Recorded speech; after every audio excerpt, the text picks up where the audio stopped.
खबरों में आगे बढ़ते हैं। उत्तर प्रदेश के कानपुर में एक महिला ने भारत सरकार से अफगानिस्तान में फंसी बेटी को वापस लाने की मांग की है।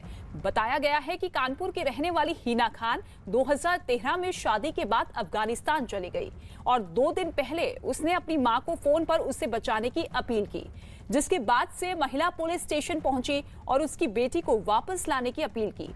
महिला ने बताया कि 2 दिन पहले उसकी बेटी ने कॉल कर उसे भारत बुलाने को कहा। वहीं फोन पर बात करवाने वाले आदमी ने भी इस महिला से पैसे मांगे और पैसे देने के बाद ही उसकी बेटी को छोड़ने की बात कही।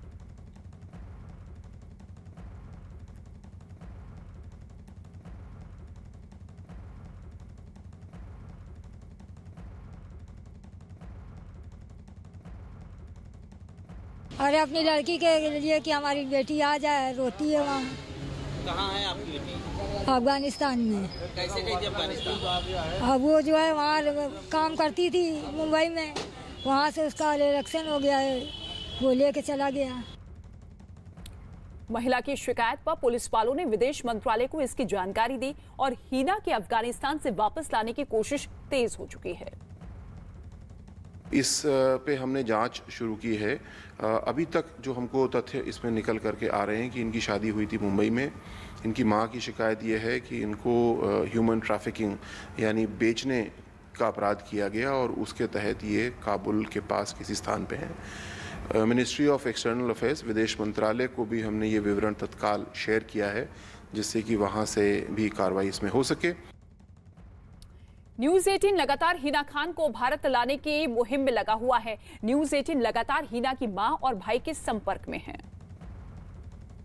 इस वक्त मैं कानपुर की हिना, जो बेटी कानपुर की, जो यहाँ से मुंबई गई, मुंबई के बाद जैसा इनके परिजनों का आरोप, उसे बहला फुसलाकर अफगानिस्तान ले गया और इनके परिजन अब गुहार लगा रहे हैं कि उसकी बेटी किसी तरह वापस आए। हम उनसे बात करते हैं। माता जी, आप एप्लीकेशन लेके कहाँ कहाँ गई और आप पूरी बात बताइए। हर जगह जहाँ हमको बताया गया वहाँ हम वहाँ पहुँचे। नईम भाई ने मुझे हर जगह भेजा और हमने हर लोगों से यही कहा कि हमारी बेटी को बुलाया जाए और योगी और मोदी जी से भी हमारी यही प्रार्थना है कि हमारे बेटी को और बच्चों को वापस भेजें। कौन कौन लोग आपके वहाँ फंसे हुए हैं और आपकी बेटी से आपकी आखिरी बार कब बात हुई? आखिरी बार हमारी 28 अगस्त को बात हुई थी और फिर कल बात हुई और अभी जी, तो जो है बता रही थी कि जो है वो लोग कह रहे हैं कि केस वापस ले लो। हमने कहा हम ऐसा कुछ भी नहीं करेंगे और जो है अब आप आ जाओगी जब सोचा जाएगा। के परिवार का कुछ एक सदस्य जो इनका ब्रदर है, कुछ पढ़ा लिखा है, वो बता पाएगा। आप हिना के भाई हैं, कहाँ कहाँ आपने परसुएशन किया और मोबाइल में आप कुछ रिकॉर्डिंग्स दिखाना चाहते हैं?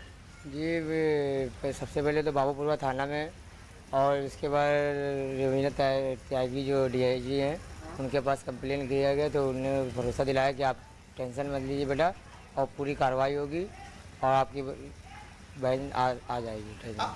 आपकी बहन से कल रात क्या बात हुई, आप सुना सकते हैं? हम जानना चाहेंगे। हमारे स्टूडियो आज सुबह बात हुई, मेरी बहन के सुबह फ़ोन आया था। क्या बात हुई बताइए। मेरी बहन कह रही है कि भाई वो जो मोहम्मद है वो बोल रहा है कि हम तुमको बुला लेंगे और हम जैसे एयरपोर्ट चालू होगा लेके आ जाएंगे और जब कंप्लेन वापस ले लेना। तो हमने कहा ठीक है, पहले तुम इंडिया आ जाओ, फिर यहाँ पे अपने मुंबई इंडिया में आ जाओ, फिर वो कंप्लेन से वापस ले लेंगे। तो उसका आदमी कहने लगा ठीक है भाई, हम बुला लेंगे। अच्छा, आप पहले वॉइस कॉल मिलाइए अपनी बहन को। आपने कहा ना आपने कई बार मिलाइए, देखिए क्या रिस्पॉन्स आ रहा है। उधर अब कैमरा की तरफ दिखाइएगा, मोबाइल लाइए, मिलाइए। मैं इनसे जो इनके फैमिली मेंबर से वो कॉल मिलवाना चाह रहा हूँ जिस नंबर पे ये वॉइस कॉल करते हैं। लाइए प्लीज आप। कहाँ, किस नंबर पे? ये देखिए।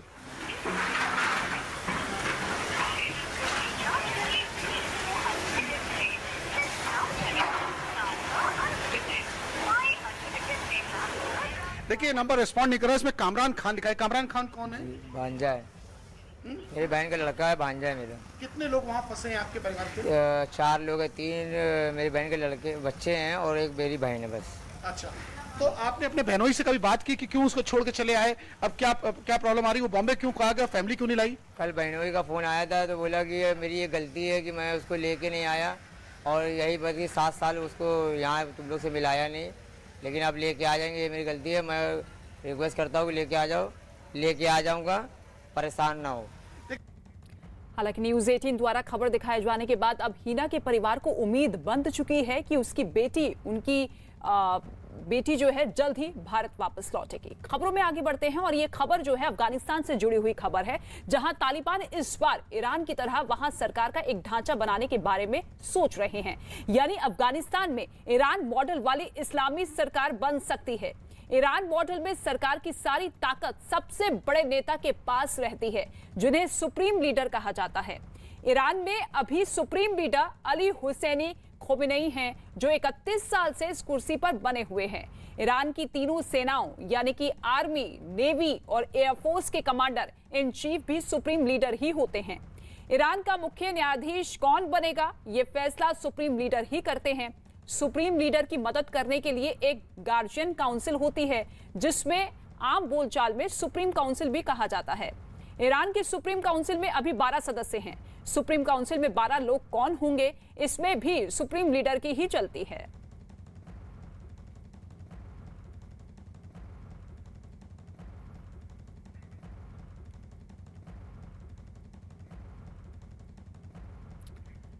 तो ईरान में सुप्रीम लीडर का चुनाव होता है, लेकिन अफगानिस्तान में सुप्रीम लीडर का चुनाव शायद ही हो, क्योंकि तालिबान ने 5 साल पहले ही हिबातुल्लाह अखंदजादा को अपना सुप्रीम लीडर चुन लिया था।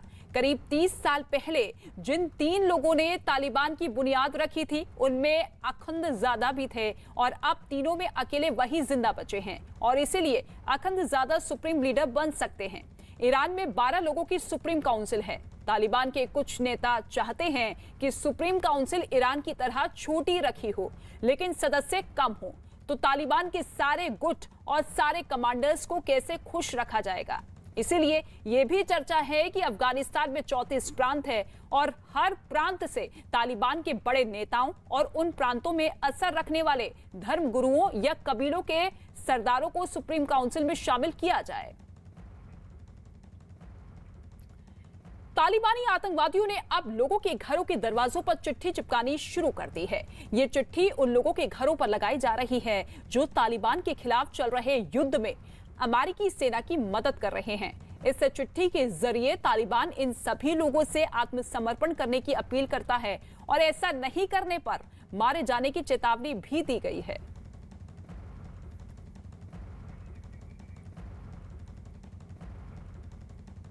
खबर आ रही है कि अफगानिस्तान में फंसे अमेरिकी नागरिकों को निकालने और उन्हें सुरक्षित काबुल एयरपोर्ट तक पहुंचाने के लिए तालिबान के लड़ाकों ने मदद की है। तालिबान के काबुल पर कब्जे के बाद पूरे देश में हालात बिगड़ चुके हैं। काबुल एयरपोर्ट के बाहर हजारों लोगों की भीड़ जुटी दिखाई दे रही है। कुछ तस्वीरों में तो भीड़ एयरपोर्ट के भीतर मौजूद रनवे पर भी दौड़ती हुई दिखाई दे रही है। ऐसे में अमेरिकी नागरिकों को सुरक्षित काबुल एयरपोर्ट के अंदर भेजने के लिए तालिबान ने एक खुफिया दरवाजा बनाया और इस दरवाजे से इन लोगों को सुरक्षित विमान तक पहुंचा दिया गया।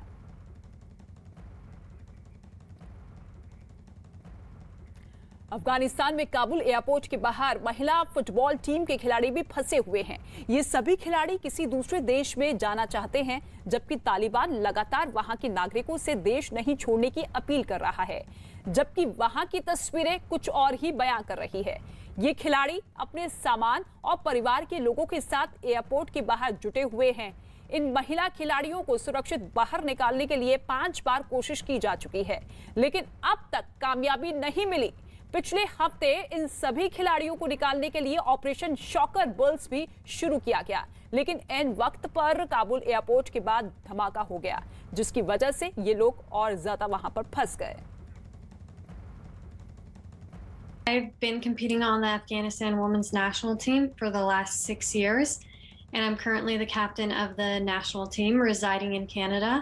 So, of course, like everyone, we're definitely deeply concerned about the devastating situation. As young as 14, they should not have to think about, are they going to wake up to the door knock of the Taliban? Are they going to have to run away from door to door to just find a place for refuge? These are young girls. They should be given the same opportunity